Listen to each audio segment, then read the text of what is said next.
Confetti, streamers, effects, go! Woo! Welcome, you guys. This is the Doctor's Orders live stream. If you could, please consider sharing the stream out with some friends. If not, just hang out, relax. You don't have to share with anybody. Like the stream, comment, get involved. We got Dennis, Daryl, Jill, and Leo in here. Come on now. And on this show, we just kind of pull back the curtains and get to know the people and the process and everything behind the company that makes Beard and Beyond products, body, hair, everything. From Dr. Nick's, what's up, JB?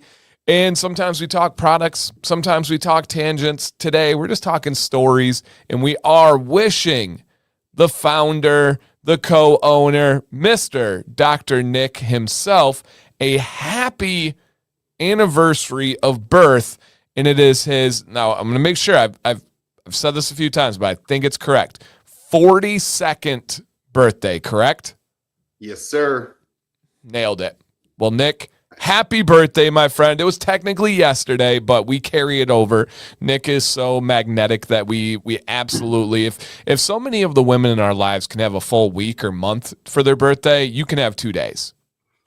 You know, that is a pretty popular trend these days for like birthday months in a certain demographic that we oftentimes to share and cohabitate life with, you know. I do not live with one of those people, which is pretty cool. There you go. But I know plenty of them. That's for sure. I got to hear about one all last month. Oh, there you go. Oh yeah. There you go. Oh yeah. It was good, but no, it was yeah, I'll take 48 hours. It's fine. I feel like I've been awake for 48 hours anyway. So it's kind of like when you grab a nacho and a bunch of nachos stick to that one nacho. Okay. That's one nacho. Like you're not grabbing like a bunch of nachos at that point. Like that is one nacho because by definition, a nacho is a chip or more chips, one or more chips covered in cheese, right? That you hold in your hand. So if you grab one and a bunch of them stick to it, like you're not the jerk that grabbed a bunch of nachos. No, you got lucky and just grabbed a big nacho. Whew. Thank you, Alicia. Case in point. So, you know, I think if I feel as though like I didn't sleep from my birthday and I'm still awake from yesterday and I'm just going on like hour 30 something of my birthday, that's one nacho. That's one nacho. Yeah. I don't think any judge in America would argue that. I mean, you really can't. It's like the Chewbacca defense, you know? What's that? If it doesn't make sense, you must acquit. It's the world famous Chewbacca defense. Invented by Randy, Johnny Cochran. So it was very, it's a big part of American history. And JB says, I had to have 4 tacos at the company lunch Friday because 2 tortillas attached to the other 2 I grabbed. I was obligated to fill them. Yeah, duh. Well, I mean, that's just polite, and putting one back, I mean, would have been the exact opposite of that. Right. So it would have been, dare I say, putting it back would have been gauche. Right. You, JB. You wouldn't have wanted to be a hayseed at the taco party. Right. And you're going to get judged either way, so you might as well be full and judged. Randy, Johnny Cochran. I don't know what the Randy was doing in front of there, Alicia, and you can stop pointing out my shortcomings. Maybe it's flipped. Maybe Johnny's Cochran middle name is Randy. We don't know that. Interesting fun fact. There is a beard product company whose owner, and this is I will not say, by the way, everybody, but whose owner, their dad became a little bit famous because they were a lawyer on that case, and they were with Johnny Cochran. Yeah, I know who you're talking about. Yeah. Pretty interesting. Pretty interesting. Also, Dynamite's going to be 42 this year, and all that comes to mind, if Dynamite's 42, you look like crap, Nick. No, I'm just kidding. I'm kidding. Telling you what, yeah, that dude doesn't look a day over 28. No, Ty looks young. What's up? What's up, War Vet? Welcome. I was asking. she's like this lady I was sitting next to on the way down there, who, by the way, was one of the more pleasant airplane conversations I've had in a while, because she did not attempt to continue the conversation once the airplane took off and was noisy.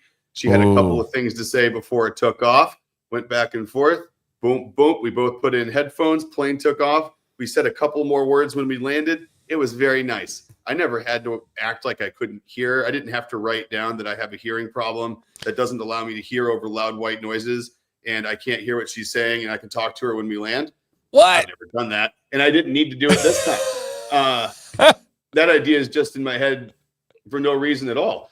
And so you guys can just keep it in your pocket. It's just something ever, put that stamp, collect it, put it in there, save it for later. Yeah. And so, she actually said, oh, you're going down to see your mom for your birthday. That's nice. And this and that. We were talking back and forth. She was probably around my mom's age. And she asked which birthday it was. She said 29, I'm assuming. And I'm like, yep, 29 with 13 years of practice. No big deal. And she's like, oh yeah. She's like, my son's 40. She's like, you're not turning 42. And I was like, yeah, 42. Good math. And she's like, Mo, my son's 40 and he looks 10 years older than you. Dang. And I was like, ouch.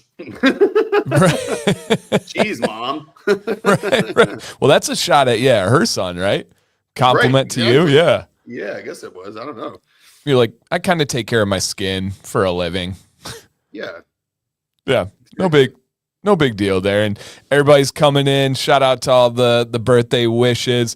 We also have to welcome in here Big Red and Moose and Corey from Weatherbeard. We also have Bucky. We've got Matthew. We have Salt and Paprika Rob. Welcome. And Arden, of course. What's up, Arden? Welcome. Welcome. Yeah, moisturize. Got to be moisturized. I can hear her say it right now because she's quoting Jet Set from Workaholics, and it's like, to staying young, and he's like, moisturize, laugh a lot, and moisturize. It is true though. Like, fellas, moisturize at night before bed at least. Like, it really does make a difference with the wrinkles and the age spots and everything. It really does. It does. It makes a huge difference. Yep, no doubt. I'll tell you one thing. It doesn't make you age faster. I can promise you that. True. Does that really work? I don't need to do that. I'm going to let my skin age like a cast iron skillet. And that's fine. And it'll patina just like one as well, and I can promise you that conditioning or moisturizing, at least at nighttime, if not in the morning and maybe once throughout the day, is it's not going to make things worse. Right. My problem is I'm very expressive, right? Shocker. Like, I talk with my hands. I do a lot of this. I do a lot of thumbnails. I'm kind of all over the place. I get these hard lines on my head, even though you can even see it's moisturized. That boy is glistening. But I just have this because I'm always expressive. I'm an over communicator. So when you're in a conversation with me, I need you to know right where I'm at. I need you to be able to read me and understand I'm with you. So I'm here, I'm there. Some guys just talk real stoically and they're just here all the time. Pantomimes are important, man. You need to be able to, I want to communicate there. It's a two-way street though. If you have an expressive face, use it with intention. Mm-hmm. Right. And especially you're talking with someone that uses their face to communicate with you. That's clearly a way that they tell you things. Right. I tell people a lot of things that I'm not saying with my face. Oh, and I have Nick and I don't even need to use words sometimes. I know where he's at because of the tells.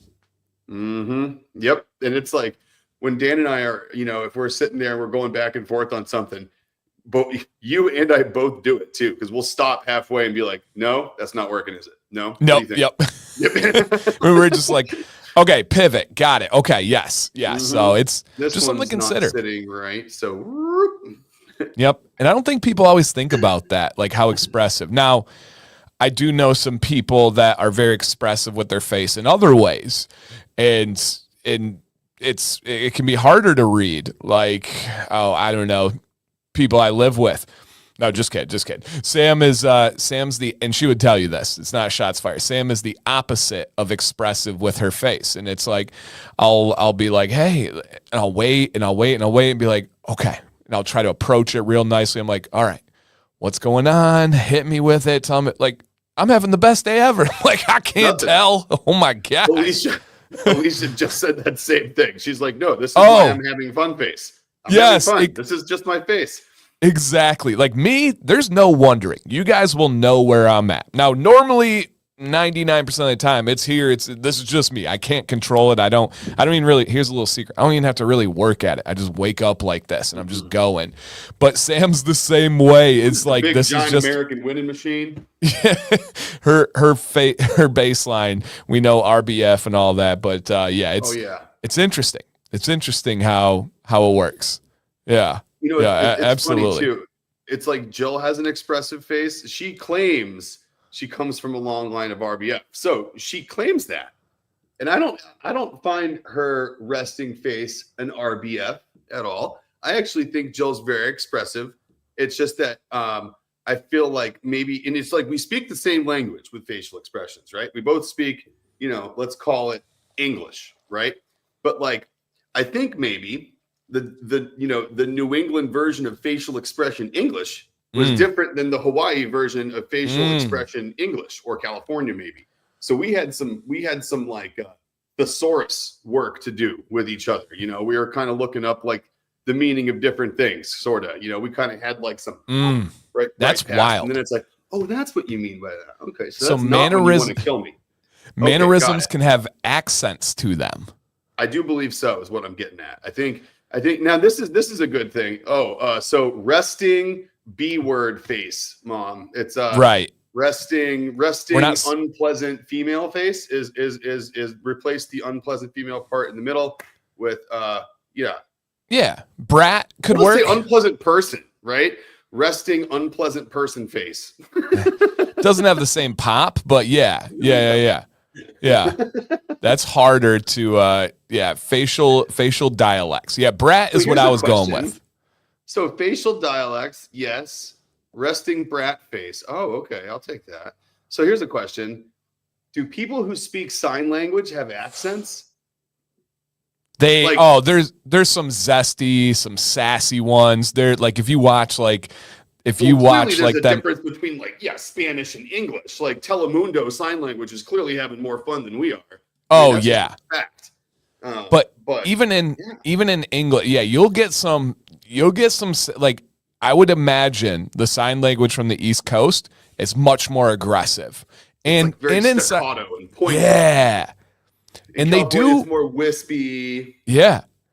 And I think the facial expressions obviously is a big part of sign language. And if you watch them do like a concert or like something like that, for a while, my algorithm was on signing like public things, like concerts and stuff. And I had this one female, I was gonna say chick, but that's disrespectful, Dan. Stop. I apologize. There's one female and she was just, and it's like rap concerts and stuff. And she would just go. And I'm like, this brought more life to the song. Like, I feel like I understand it in my soul now.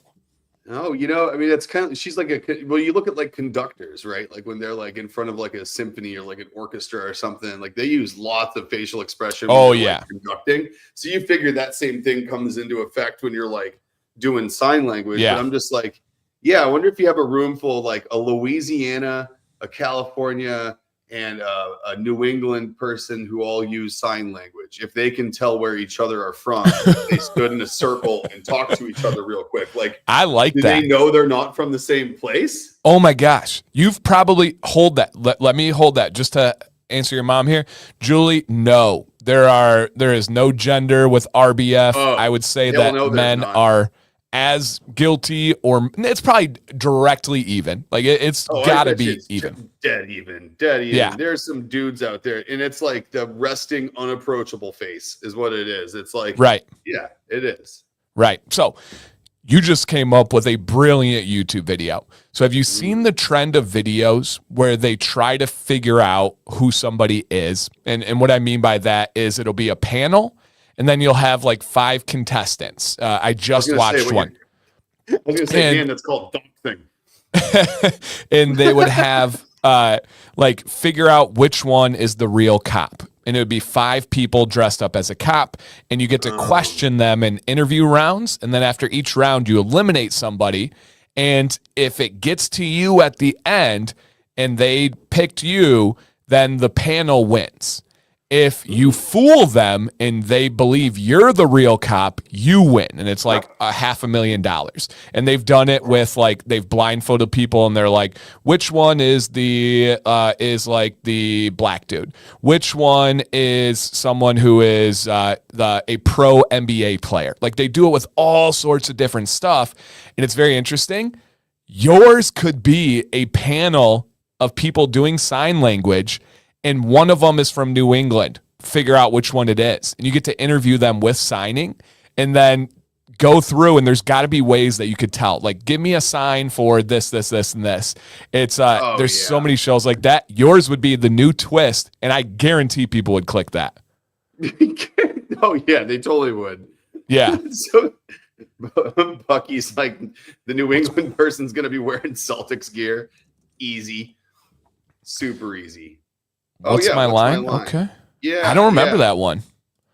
I don't remember what's my line. I remember like whose line is it anyway? But I don't. Yeah, I thought it was whose line was it anyway too. But I was like, no, that's an improv show. Yeah, no, there's a bunch of them right now. It's like a new trend on YouTube, and it's there's a bunch of different like content creators. Like, so on YouTube you have like entertainment channels. And I'm super glad that I'm not an entertainment channel because you like have to follow trends. And the trend right now is that trend. And so it's very, very, very, very interesting. And your idea just like hit me. I'm like, that would be a several million view video. There's something there for sure. And it would almost have to be like a focus group setup, or like a police lineup. So, oh God, the police lineup with the pick out the New Englander and the sign language. People, yes, that'd be fantastic.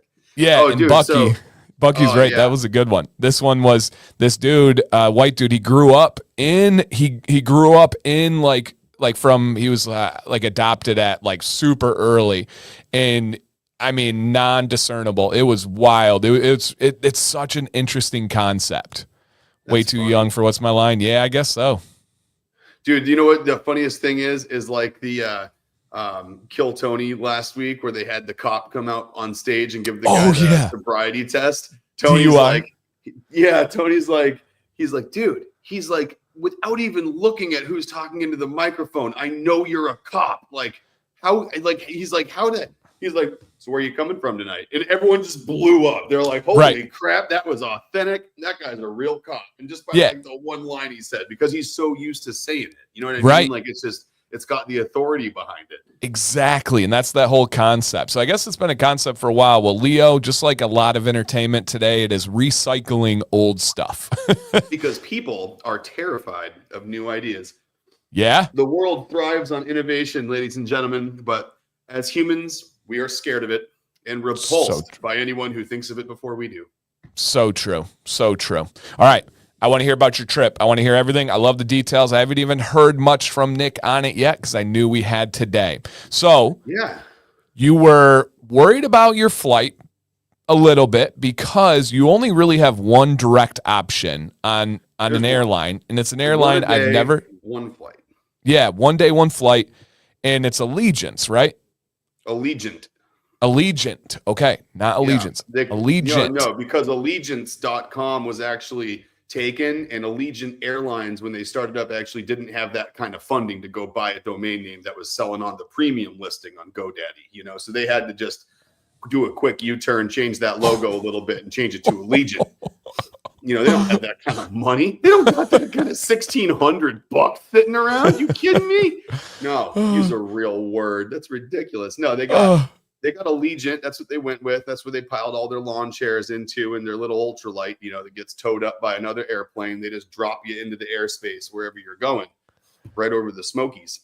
See, I've never heard this. Like, I knew Spirit, and I knew Frontier. Is that the other one?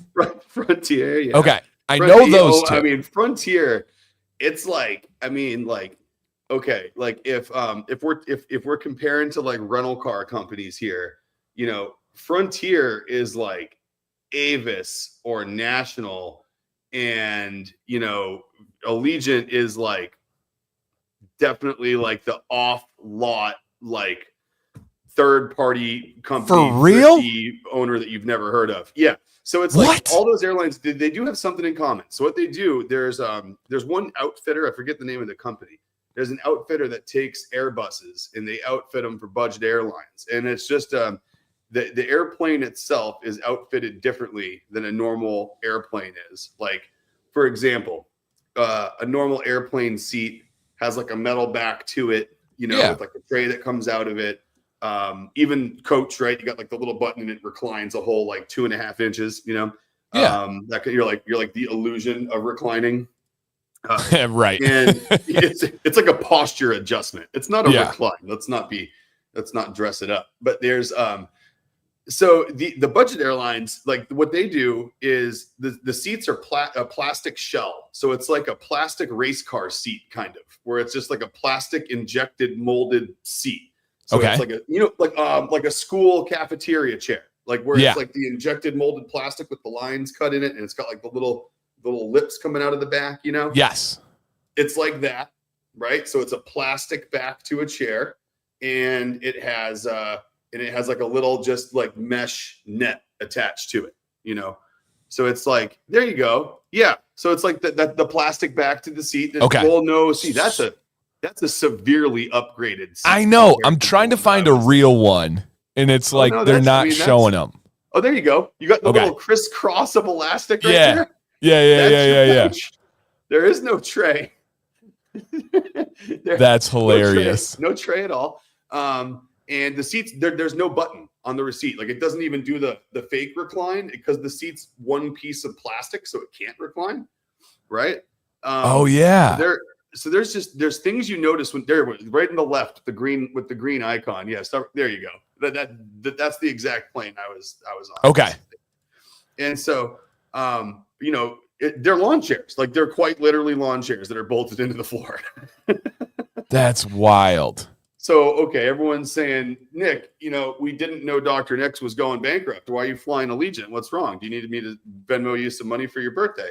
And the answer is no. It just happens to be the only airline that goes direct from Boston to Knoxville, Tennessee.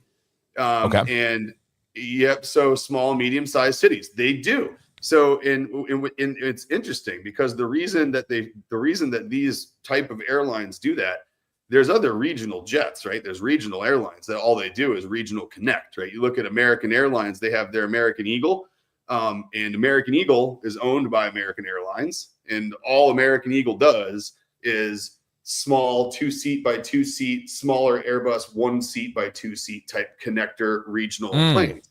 Okay. These guys do the same routes as those tiny jets, but with a big jet. And the reason that they're at those destinations is because the gates and the gate plans are all very much less expensive as a company for you as an airline to go regionally than it is to take up space in some of the big ones.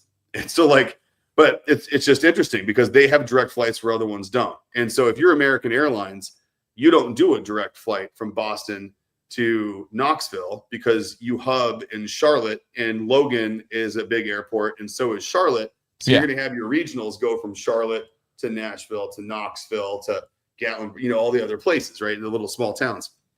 But it's just kind of cool because these guys only deal with the regional stuff because they're a smaller airline. Boom, you're able to go from Boston to Knoxville direct. And today I timed it. We left my mom's house in the car. We left the driveway at like 6:00 ish, like maybe a couple minutes before. And I pulled into my driveway after landing and driving through morning traffic in Boston and getting home at 10:25, 10:30. Wow. So we're talking 4.5 hours door to door with driving. You know, I don't care if you put me in a line. You can put me in the cargo compartment for all I care. I'll lay down. I don't care. Like, it's not dealing with a connection in Charlotte and not dealing with, because it's either you fly direct from Boston to Nashville and you drive for 3 hours, or you go Boston, Charlotte, or Boston, Atlanta, and then go from Atlanta. But there's an hour and a half in between there, right? I mean, you're turning. There's no way to make that trip happen with a connection door to door in under like 6-7 hours. And if you drive from Nashville, you're looking at 8 hours of a trip, you know? So it's just like, it's a no brainer. It's like literally you could have me standing holding onto a subway rail, and you told me I could get from Boston to Knoxville easily in 2 hours. I'll still do it. Okay. All right. So suck it up. It's not that bad. Yeah, right. So it's definitely doable. So you get there, you're probably don't wait too much. You get on the plane. You acknowledge the lady, just a little small talk. Flight's easy, smooth. Oh yeah, it was super smooth, super easy, no problem. I was reading Alicia's comment about Allegiant buying and doing over the St. Pete Clearwater Airport.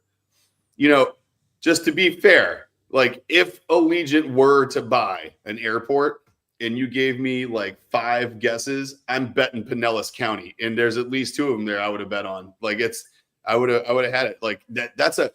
I feel like that's a Florida man story. Like Florida man buys St. Pete Airport under the name Allegiant, and like right.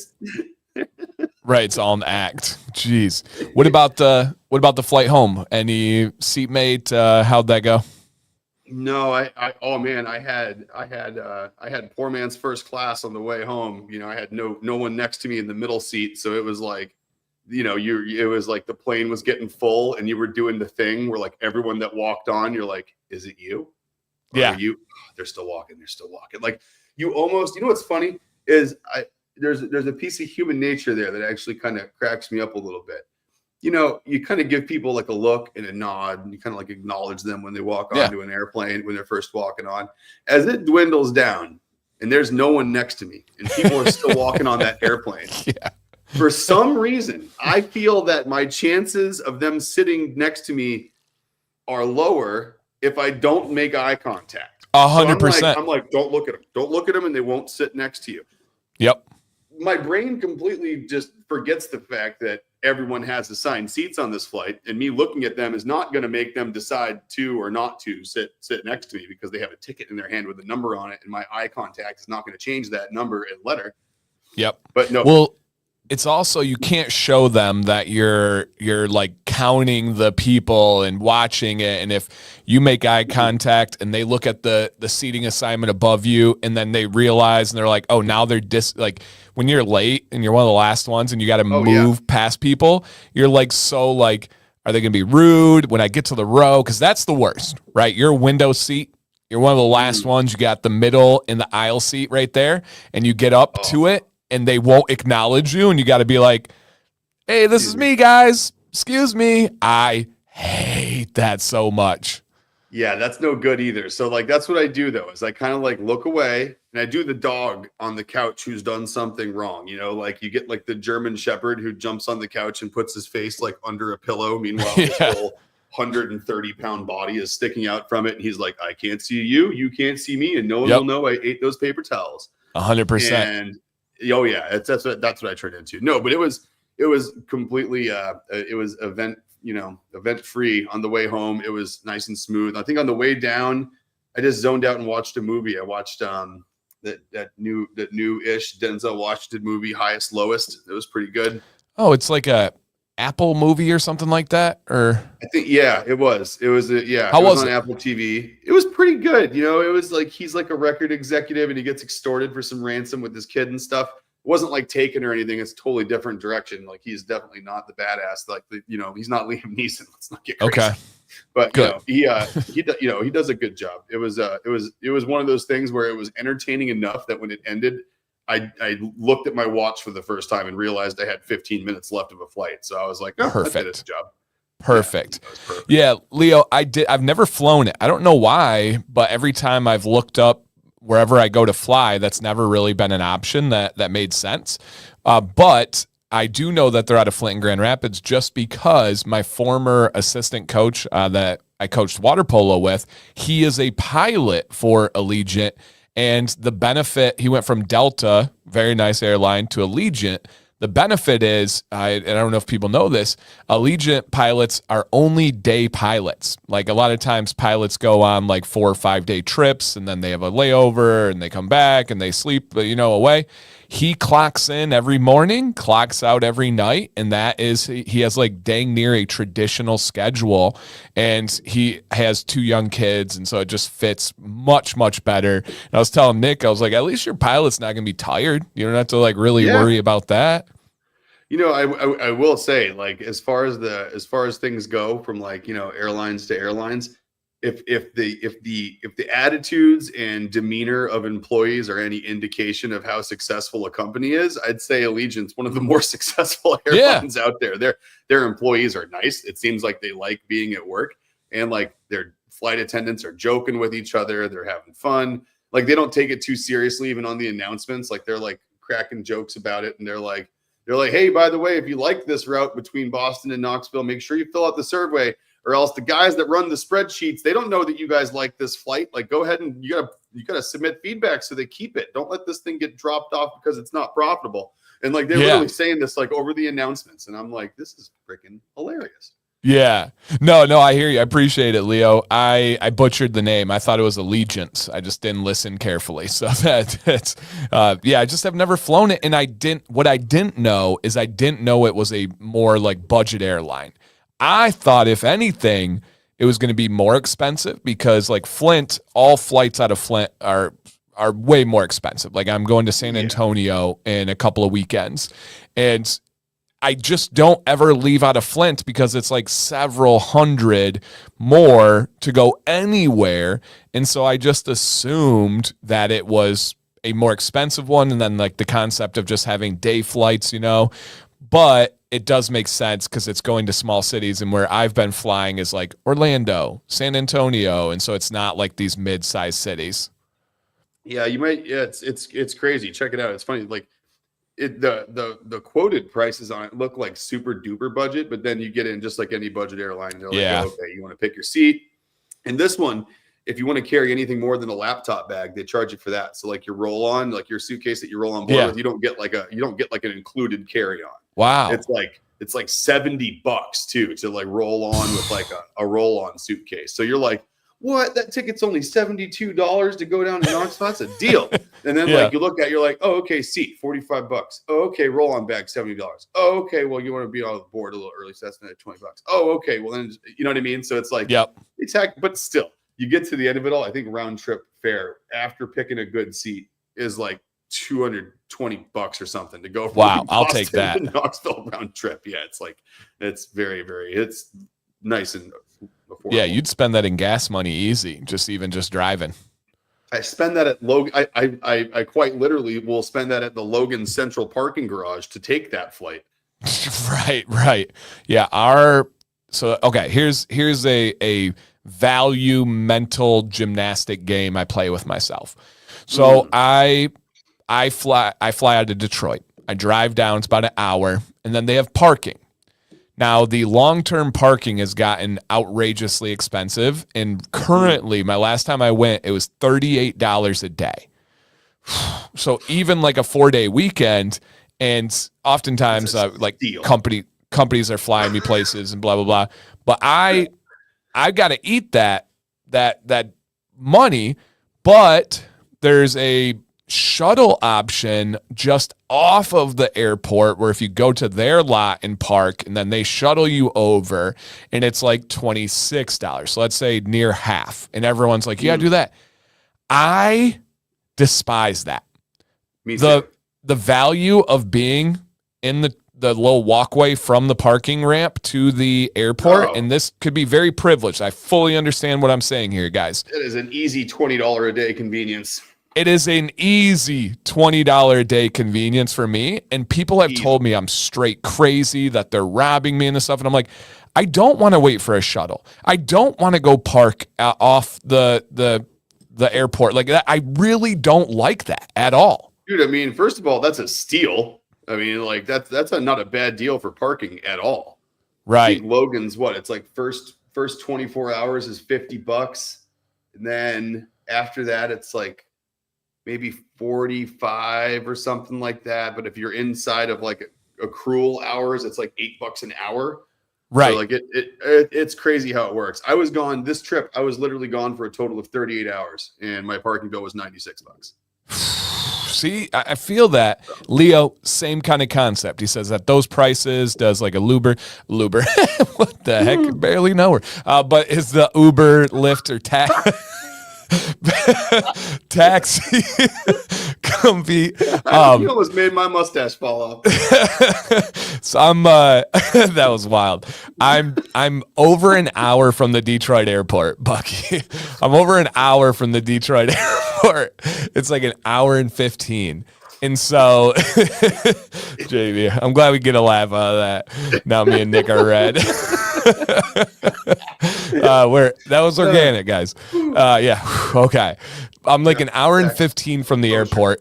I bet you it'd be a similar cost for like a 4 or 5 day trip. But what's the value of not having to talk to an Uber driver or be in an uncomfortable vehicle for 2.5 hours round trip? You know, like I would rather drive myself, put on a podcast, and just zone out while I drive rather than even being in someone else's vehicle. And I know that's privilege. I fully get it, but value, I'm at this era where I'm evaluating value and like what's worth it to me. And I've never had that ability before. And it's really interesting to be like, no, I don't want to spend 2.5 hours in an Uber driver's car. That is a crapshoot. They might be cool. They might be horrendous. They might stink. Their music type might be horrible. They might be a terrible driver. They might be right. They might drive with like both feet and be hitting the brake on the highway every 10 seconds and make you car sick onto the way to the airport. And you have to tell them to pull over in front of a Marriott and get picked up by another Uber on your way to the hotel or on your way to the airport. You never know. Facts. Yeah. Been there. So here's a question, another human nature question. This is good. This is, travel is a good time for introspection. This is a good thing. It's always good to keep an eye on yourself, right? Okay. So does anyone else but me struggle with when you're picking an Uber and you're booking one and you book it and it tells you to select your ride preferences and it says select like the temperature and then it says conversation. And you can take that slider button and move it to no conversation. But like, so does anyone else feel like that's a hard do not talk to me kind of a hand and it's like super freaking rude? So like I would rather count on social context clues maybe to let somebody know that I'm otherwise occupied mentally than to pre-fill out a form that says do not speak to me. Yes. Because I don't know, like if someone selected that and got in my car, I'd be like, get in someone else's car. Like, don't talk to me. Don't talk to me. Yeah, and JB's right, said some people don't get those clues. That's fair. But that's the risk I take, though, I feel like, because like I would rather that person annoy me, I think, and not get the clue than to potentially like offend somebody and leave their ride with them thinking that like I'm a rude person, right? Like that whole thought drives me crazy. And I always struggle with it though. Yeah, if you put that, they're already, I don't care who they are, they're already coming in prejudging you. And even if it's someone that like doesn't want conversation, they're like, I just need a break. Oh, I don't think many Uber drivers are like, oh, what a relief. I think they're probably like, who's this person going to be? What are they like? Negative vibes. And they start like playing these mental games. Right. And then like once in a while, I'll say something like if it's a long ride and I can tell like they might be in a chatty mood and I'm not, usually I'll listen, it's me, right? I don't care. I'll usually get in and talk with them like crazy. If I open my phone right now and I open my contact list and search for Uber, there's probably 12 or to 15 contacts in my phone saved with the person's name -Uber because I'm still friends with them and have kept in touch with them. And like, crap, I got one of them a job once. We still talk to this other guy who's a music producer now who does like this awesome stuff down in Philly and he owns like a part of a nightclub. Like, and he was an Uber driver. This guy was like 10 years ago and he's come up in the world. But like, that's cool. So I mean, don't get me wrong. There are times where I'm perfectly willing to entertain conversation, but like, depending on what you're going to or from, you might not feel like it. So it's like, yeah, I always struggle with that though. You might, it's like you said, it's such a crapshoot. You never know. Alicia, we're moving on from Luber. All right, we're moving on from Luber. That needs to go away forever. There goes Alicia bringing up old stuff. Throwing it in my face. All right, fitting right in the demographic. I can name it a couple. I won't. And this is a good point too. Human nature. I got a question. So Bucky says he's the person who always asks what's the best places to go or the best restaurants. I think that's a really good natural way to get a conversation going and get a feel for someone, especially if they're local. They're going to be proud to kind of show off. I like this. My brain until now has never processed conversation like that. I've never had a go-to. I've never had an angle. Conversation's so easy to me that I don't think about that.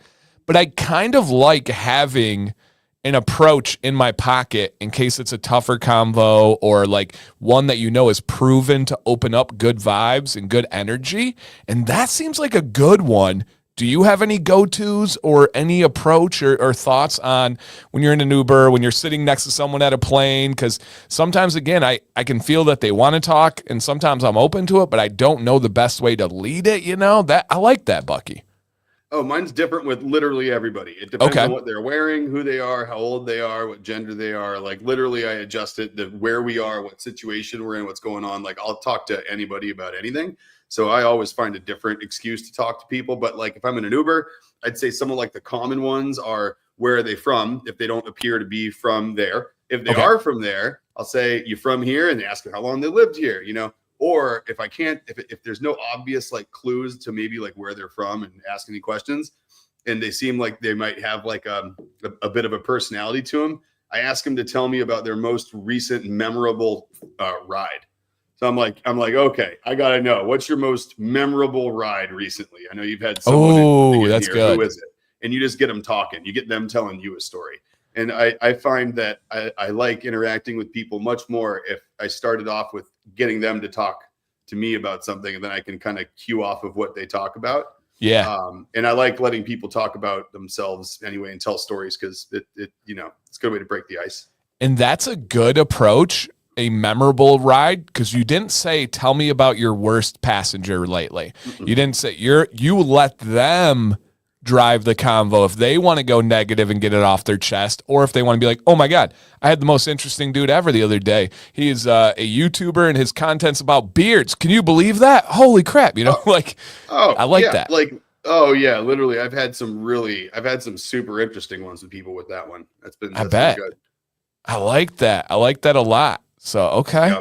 Yeah, so that's always a good one. I like finding out where people are from though, because talking about travel is something that I obviously like talking about because I've kind of been around a lot of places. So chances are, there's like a 15 and 50 chance that I've lived in one of the states that you're from. If if we're talking about moving places and living places. So it's like finding alignment with people at places you've been. That's always fun. Talk about places, talk about restaurants and cool stuff. Oh yeah. No doubt about it. And it's Bucky, again, back with the best places, where you're from type stuff. Bucky, Nick and I were on a call the last week, and it was with a British man. And so I had to break the ice with it, and I hit him with the, okay, who do you support? And he was like, that's the question, huh? And I was like, yes, it is. And so he was trying to like get a feel for how serious I was about it and hit him with it. And I was like, yeah. And I was like, this will make or break the call right now. And he said, Chelsea. And I was like, all right, I can live with that. I can live with Chelsea. And so, Bucky's a big soccer football fan. So that's a good one in that kind of culture. And then Alicia says, after a long flight or travel day, I usually bond over food. Hey, if you swing me through In-N-Out, I'll buy you dinner. Boom, friends forever. Alicia. Oh yeah, 100%. That's spot on. This reminds me of the Daytona Beach that Nick and I went on. I think by the end of that weekend, we knew everyone in that city. We for sure knew every hotel employee, and we knew like what their preference was for food. And like we're very much the same way. And I think we had like by the end of it, 3 personal invites to use their condo at any time. And to give an example, at the hotel there, Nick was like, hey, are you guys able we're going out and we got to go a long walk. You guys by chance have any waters? And they're like, our policy changed. We're not allowed to give waters and stuff.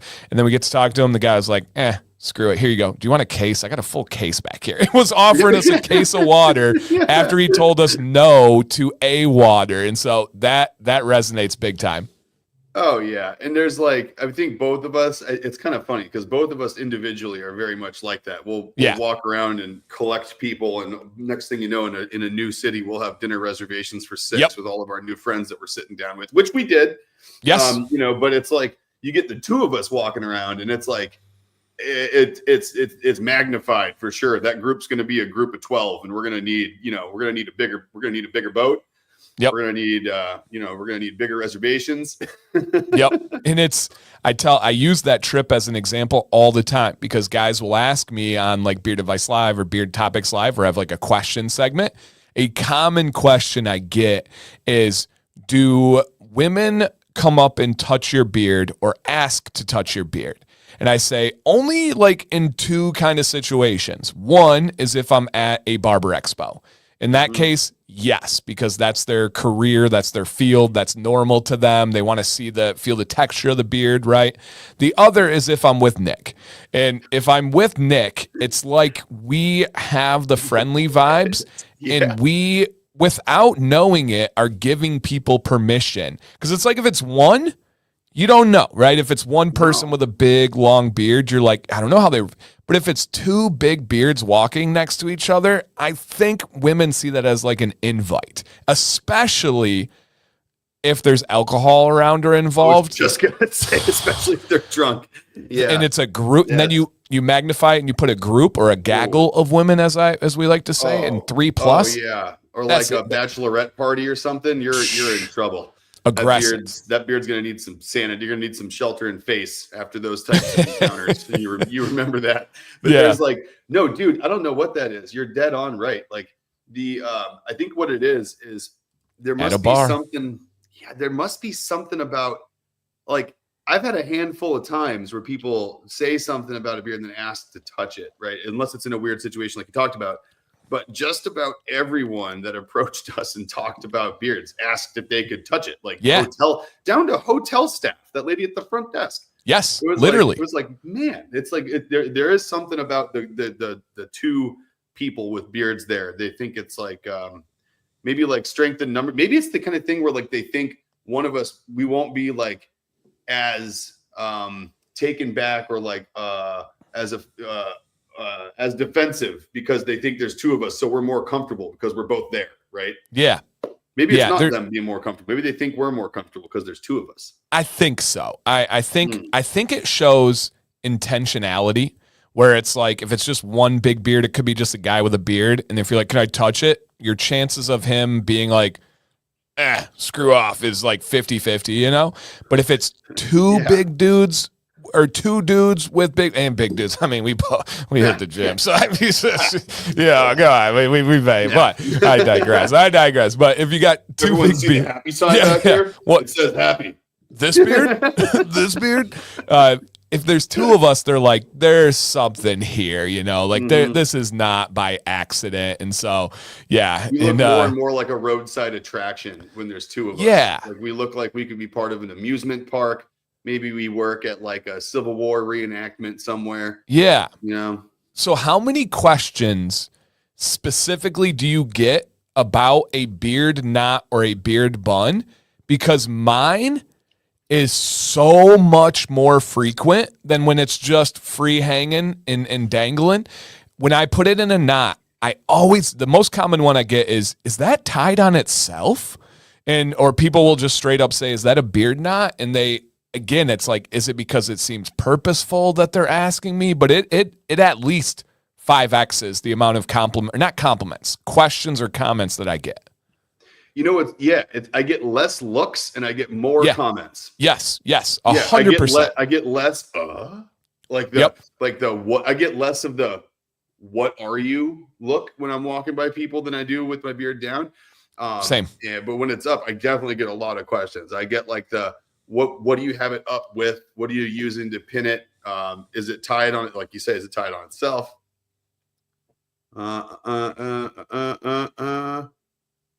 Oh, That's not bad, Alicia. I will read Alicia's comment. Dr. Nick's commercial is just a bunch of bearded dudes being catcalled by Nashville woo girls. We're more than just handsome beards. Alicia, that's written down. And I yeah. don't think you understand that might happen. And that is wildly timely, Alicia. So wildly timely, and you'll need to help because you and Jill will need to be there, and you will need to walk ahead of us and incite the extra wooing, and you will need to somehow rile them up, which will be super easy to do. Just, Yeah. Or just tell get a them bunch that- of your clients, Alicia, and we just manufacture it and have like your photo shoot, but then we're just there for a commercial. Yeah. Oh, and it's Nashville. Just tell them that, Yeah. tell them that if they woo at us for a video, they'll get to meet Kid Rock. Yeah. There you go. They'll do it. They'll do whatever. So we have a real like kind of backwood. Let me see if I can find it. It's called Bullfrogs. So we have a bar that's near us. It's on our way to soccer practice, and Is it a sports bar? It's let me see. I don't know if it's considered a sports bar or what, but it's just Bullfrogs Bar and Grill, right? See it right there. Nice, normal looking bar and grill. There's nothing real too crazy about it. It's on like a pond, but I was hoping there would be a picture that showed. Now, do you see this like open grass behind this, like a big this lawn. bar? Yeah, there's a big lawn behind it, which is very interesting because there's nothing there. The reason why there's a big lawn behind this random bar in like it's a kind of a backwoods city in Michigan, not far from me, is because it is a spot for a helicopter landing because Kid Rock has a permanent helicopter landing spot because his main residence is pretty close to us and pretty close to this bar. And he flies there when he's in town and he goes to this bar with his helicopter. That's hilarious. Yeah. Yep. He Dude, owns about bunch of restaurants too.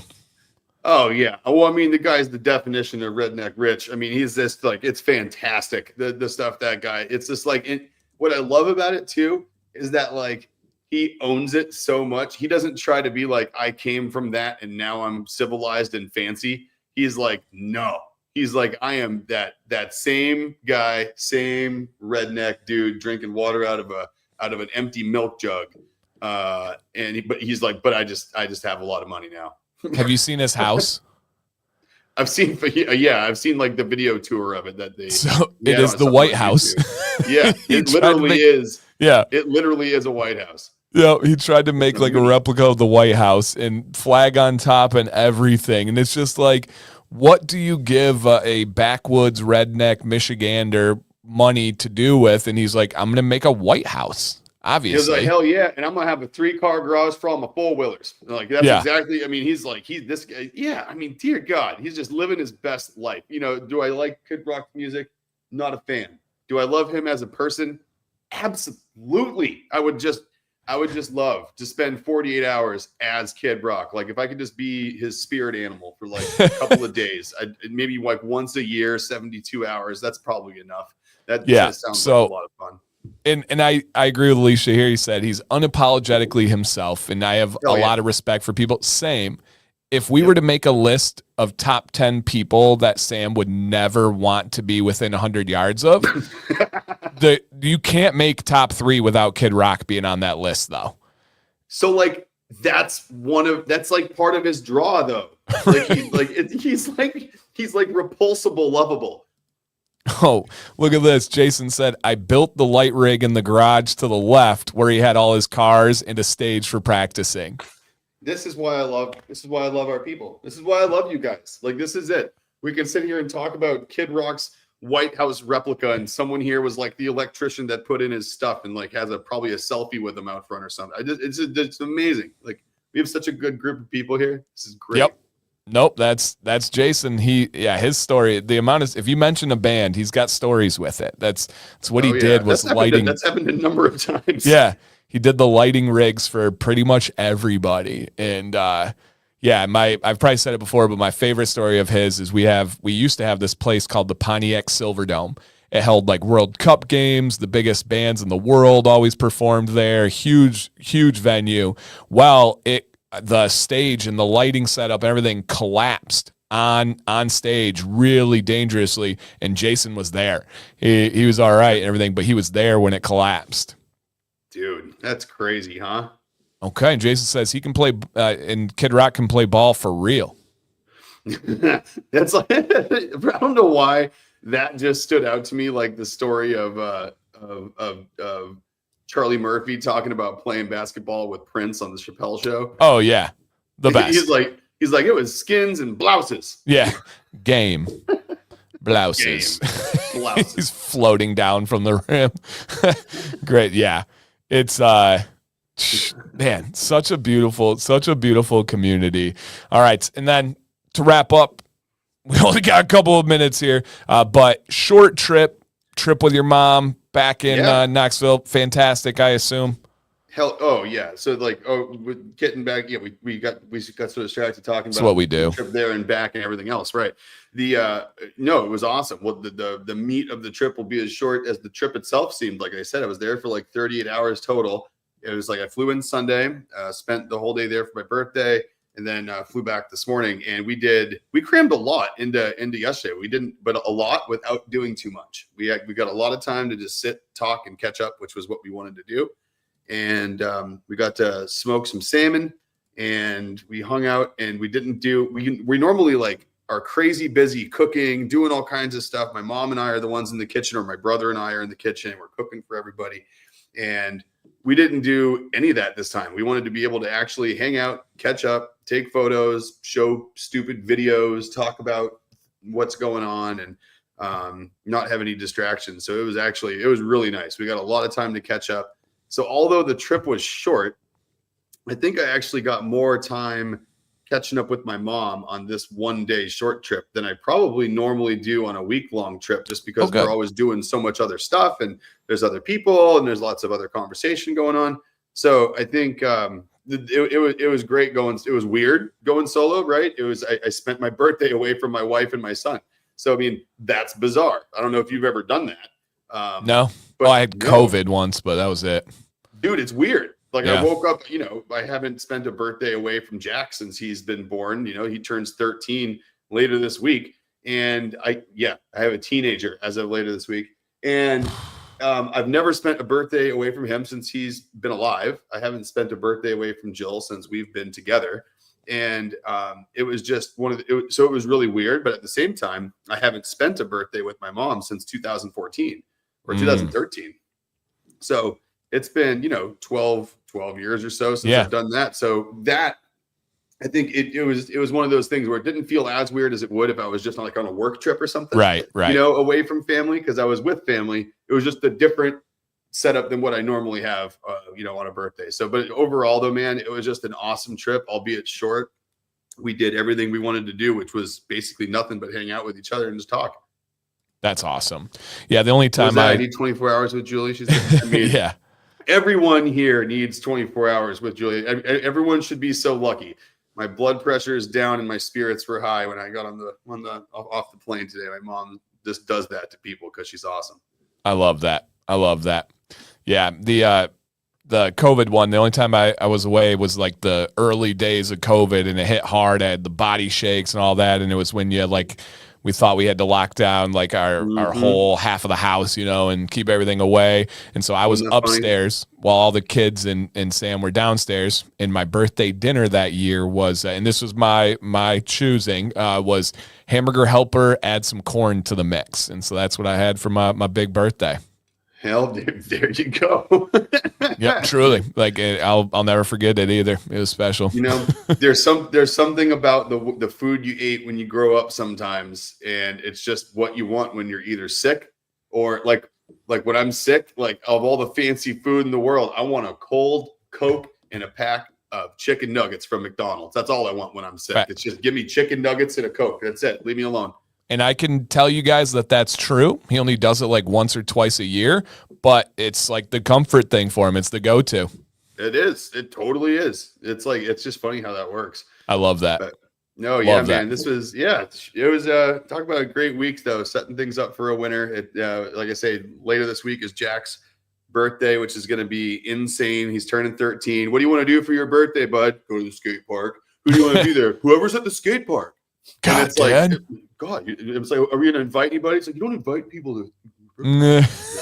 And it's like, oh God, it's just so funny. It's like all the cool dude stuff is like kicking in now. And I'm like, okay. Now, final question, then we'll get out of here. Will he allow you to pin $1 to his shirt so at the skate park they can give him a bunch of money? I mean, yeah. Okay, do it. 100%. Is that what you do? That's the thing. Yeah. Really? You just get $1, pin it to the shirt, then everybody like gives him $1 to pin, or $5, or if they're real cool, $20, and he'll come home with like triple-digit dollars. Huh. Yeah. I'm going to pin $1 on my shirt later today when I go out. I tell you what. Just watch the nipple. Yep. That's for sure. Yep. That's where it was going. Yeah. No.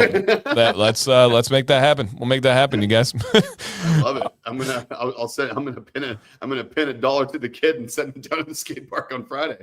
Yep. Have to. All right, guys. Thank you for watching today. An awesome birthday stream. Oh wait, I'm 41. Maybe it's a Michigan thing. Maybe it's a Michigan thing. No, that's common. That's what you do. But we will be back here next week, same time, same place. I got a feeling we might get back to some classic random tangent wheel and see what we can talk about, what we can go over. And just a reminder, don't forget about the scent of the month, which is that cold brew coffee, which is 10% off if you guys want to give that a try or stock up on one of your favorites. And other than that, man, reach out to either of us if you guys need anything. Thanks for hanging out. Nick, some last words for our friends. Alicia, the 2 and the 9 aren't anywhere near the 4 and the 1 on a keyboard. So like, I don't know what you're trying to pull there, but yeah. It doesn't add up. Oops. Anyway. Oh man, glad to be home. Glad to be back with you guys. That's for sure. Getting back to work, getting busy again. So Routine. Back to reality, and we'll see you next week. We'll see how I hold up between now and then. All right, guys. Goodbye. Have a great week. Stay amazing.